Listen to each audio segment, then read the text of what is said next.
I haven't talked about wavering in quite a while, but someone reached out in the comments asking for me to talk about it. So here it is, because it is quite an important factor when you're manifesting to become aware that, hey, am I wavering? Am I wavering? But what exactly is wavering? Okay. First, what is manifestation? Manifestation is when we're embodying the new state, the new identity. Everything that we're manifesting, we're experiencing in our 3D reality is just a reflection of our internal state. So whatever state we are occupying, whatever identity we are being, that's going to be what we experience in the 3D. So obviously, when we're consciously manifesting, we have chosen a state that we desire to live as, and we are practicing that state in every moment that we can. Wavering is when we deviate from that state and go back to our old identity. Perhaps it's our default identity because we've been practicing for so long. We waver. So we are essentially going back to something that we don't prefer. We are practicing a state that our thoughts perhaps, or the way that we react to circumstances that happen in the 3D is not from the new state, isn't from the desired state that we wish to embody, but from either an old state or even a different state that we don't prefer to experience. Okay. That is what wavering is. So how does that affect your manifestation? Well, as we know, we are always conscious. We are always manifesting, whether we're conscious of it or not. So when we are wavering, so to speak, what we're really doing is that we're just simply manifesting another experience in reality. That's all it is.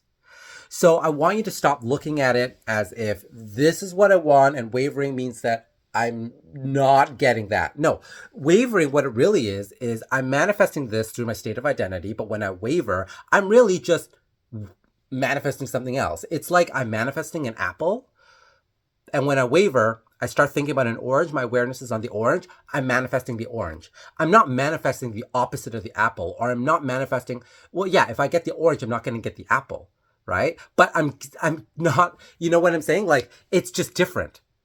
It's just different. You're just simply manifesting a different experience. That's all it is. So how do you deal with this wavering? Well, you shift it back to the apple. You shift it back to what you desire. The best thing is when you become aware that you're wavering, in that moment, you have the choice and responsibility to shift your awareness back to what you desire. And if you don't do that, then it was your choice. It was your choice to stay on manifesting more of whatever you deem is wavering of the other state, of the orange. Let's say apple is what you want. Orange is what you don't want. Orange is fine. It's valid. It's another fruit. Some people like oranges, but I like apples. I'm going to focus on my apple. But if I start thinking about the orange and I think about, oh, it's an orange, it's so juicy, yeah, I'm going to get the orange, right? So when you're wavering, it's just a matter of, okay, shift your focus back. Go back into the state of focusing on the apple. Go back into the state of focusing on your manifestation, on your desire, of already having it. That's all it is. That is all it is. Okay? So don't overcomplicate wavering. It doesn't mean that you've screwed up your manifestation. No. However, if you continue to waver, that's going to delay your manifestation, of course. Why? Because what you're wavering to, that state you're embodying, doesn't contain the manifestation, right? That's why you're wavering. So what that's going to bring you is more of that thing.